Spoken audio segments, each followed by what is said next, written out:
Hi, this is Jackie from ESLspeaking.org. Here are my top 5 tips for teaching ESL or EFL to big classes. So by big classes, I mean probably more than around 20 students. So I used to teach in Korean universities, and I would often have classes of 30 or 40 students. I know this is often the case in like China and Taiwan, maybe Japan as well. It can be a little bit tough to manage if you're the only teacher in that situation. However, it is possible by designing your class well. Here are my tips. So the first tip I have is to treat students in kind of groups. Put them into groups of 3 or 4 and treat them as kind of a unit. So, I mean, if I have a class of like, say, 5 or 6 people, everyone is an individual. I would call them by name. I would like interact individually with them.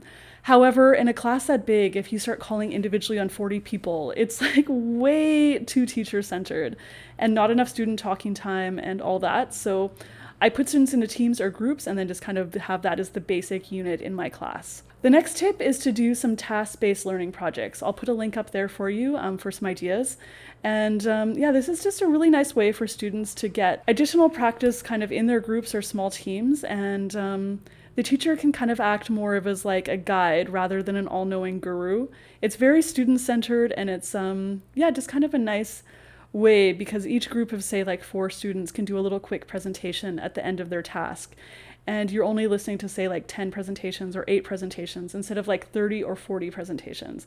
So it's a nice way just to save some class time and get all students involved without making it too cumbersome or annoying like it would be with 40 students trying to get individual interaction for each one of them. The next thing is homework. So if you're teaching that many students, I would just really caution you to think very carefully about what kind of homework you assign. Think about, do you really want to be grading 40 cases of like whatever you assign? So I will generally do kind of things that are easier on the grading or things that are just kind of like pass fail. So for example, I'd get students to make a video, a self-introduction video, and it would either be you did it or you didn't do it. But if you if you assign homework where you're like going through the nitty-gritty details, trying to assign half points for this and grammar and vocabulary and just all this kind of stuff, it can actually be really tedious and tiring. So think carefully about what homework you assign. All right, the next tip is to have student-centered activities. So whenever possible, I like to put students, have them working in pairs, in small groups. Maybe one group talks to another group about something, kind of surveys, that kind of thing. So I try not to stand at the front of the class and lecture or talk too much. And this also involves like talking one-to-one, like, oh, hey, Bob, what do you think? Oh, hey, Jenny, what's your answer? Hey, how about you, Keith? What's your answer? So that is very student-centered. So that leads me to the next one. Instead, I like to do, I think of students kind of doing individual work. Then they join together with a partner and they maybe compare answers or they chat about something. Then I have those 2 pairs join together with another pair so that they can form a little group. And then maybe at that point, we will come together as a class and then I will elicit an answer from a group. One answer from this group, one answer from this group. So kind of just think about student talking time and try to increase this as much as possible. So the only way to really do this in a big class like that is to have students work in smaller groups and not necessarily one-to-one with you. And I understand that might be a struggle because lots of students take a class with a native English speaker and that's what they want, that's what they expect. However, in a class of 30 or 40 students, it's actually not reasonable. And so you just kind of have to let that expectation go, and so do the students, because it doesn't actually help them in the end if they get, like 10 or 20 seconds of student talking time with a teacher. As opposed to, like 15 or 20 minutes talking with a partner. The 15 or 20 minutes is actually much better for our students than say that 15 or 20 seconds with a teacher in such a big class.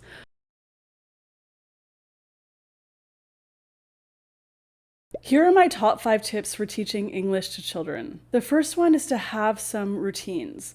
So students of all ages, especially children, kind of like to know what to expect. So I generally start my classes off with much the same thing, especially for very young learners. So we have a little conversation about what day of the week it is, what day it was yesterday, what people ate for breakfast or lunch or whatever's appropriate, how's the weather, what color shirt are you wearing, that kind of thing. So that's just one thing I like to do. You can also have routines for cleaning up, for sitting down, for handing out worksheets, that kind of stuff. So the more routines you have, the less chaos you'll have in your classroom. The second tip I have for teaching English to children is to keep things moving along.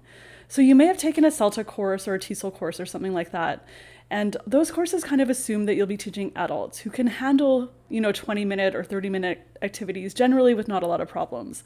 However, kids have an attention span of like 5 minutes or 10 minutes, so you'll have to plan more shorter activities. Keep things moving along and don't let things drag on and on and on, because that's kind of where the chaos can happen in the classroom. The next tip I have for teaching children is to make things age appropriate. So similar to how the CELTA does, longer activities, most of those activities you would learn are kind of geared towards adults. So like talk together with a partner for 5 minutes about this, or compare answers with a partner. Often children are not really able to do this depending on their age and kind of English ability. So choose age appropriate and level appropriate activities to do in the classroom. This will sometimes require things to be a little bit more teacher-centered rather than student-centered, like you would want to do with adults. The next one is to involve parents. So children come with parents or people who are looking after them, who are invested in their English learning time, and they're probably paying money for the class, or they're taking it in a public school, and parents want to know how their kids are doing. So I like to give kind of some homework that might involve parents. I like to talk to the parents whenever I see them outside the classroom. And of course, learning a bit of the language that the parents speak can go a long way towards this. And they will really, really appreciate it. Even just greeting them or saying hello in their first language. Parents love it. So it's well worth it to learn a little bit of the language in the country that you're teaching in. And the final tip that I have for teaching English to children is videos, songs, and chants. Kids love these kind of multimedia things. And whenever I've taught students a song, you can just look on YouTube if you're teaching maybe the colors, you can find a quick song or a chant about colors. And I'll do it in class, have students sing along, have them practice, have them write down the colors that are in the song. And then sometimes even outside the classroom, I'll hear students singing along to it, just in the hallways or whatever. And I just feel you know what, I have done quite a good job if students are singing this little English song outside the classroom. Hi, this is Jackie from ESLspeaking.org. Here are my 5 quick tips for teaching adult beginners, ESL or EFL. So the first one is repetition. So you only learn how to play a musical instrument, a sport, a language by repetition. You have to do something many, many times before it becomes automatic. So I always like to keep this principle in mind in my classes, especially for beginners. I'd rather do a few things many, many times, and students can leave my class with something very tangible that they can hold on to. This is much better than doing a million things and kind of only hitting surface level on each of them, because students will leave and everything will kind of be maybe in their heads a little bit, but it will also be a little bit fuzzy. All right, the second tip for teaching adult beginners is confidence. So students are often beginners because they actually haven't studied English that long. However, there's a whole group of false beginners. So these people have maybe studied English for many, many years, but for whatever reason, they aren't that good at English, and they're kind of in your beginner classes again and again and again. A big problem with this is confidence. Many of the students feel they're really not making progress in English, and they might not actually be making that much progress. So their confidence can kind of be down, and maybe they're kind of feeling bad about themselves with regards to learning English, that kind of thing. I really try to build my students up as much as possible. So if they do even the simplest thing well, I like to give them a bit of praise. I do positive reinforcement. If I see some good teamwork, some good interaction in a little group, I give them, kind of a little bit of a shout out, that kind of thing. So build up confidence of your beginner students, and that will go a long way to helping them on their language learning journey. All right, the next one is simple is best. I mean, sometimes you have a textbook that you have to get through, and I understand that if you are teaching in a university or a language institute or something like that. However, it's not always helpful to just power through the textbook, especially the more difficult things, if the students are not at that level. So what I kind of do in this situation is I pick out some of the simpler things, and then I'll kind of build upon that and make a whole lesson based on maybe upon a little bit of a simpler listening exercise or a simple reading exercise or something like that. So it is quite easy to modify the material that you've been given, and it's very helpful to do if it's actually too difficult for the students. The next one is to focus on vocabulary.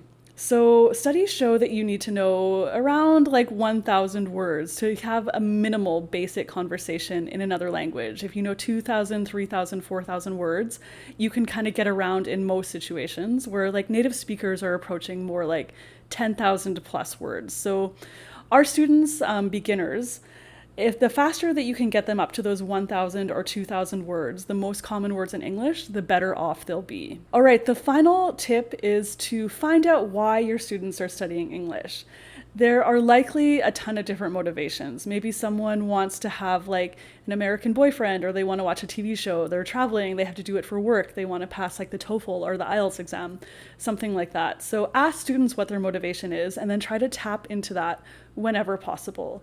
This is the key to increasing motivation. It's key to getting students to study outside of class if they're doing something fun that's interesting to them and is relevant to their futures.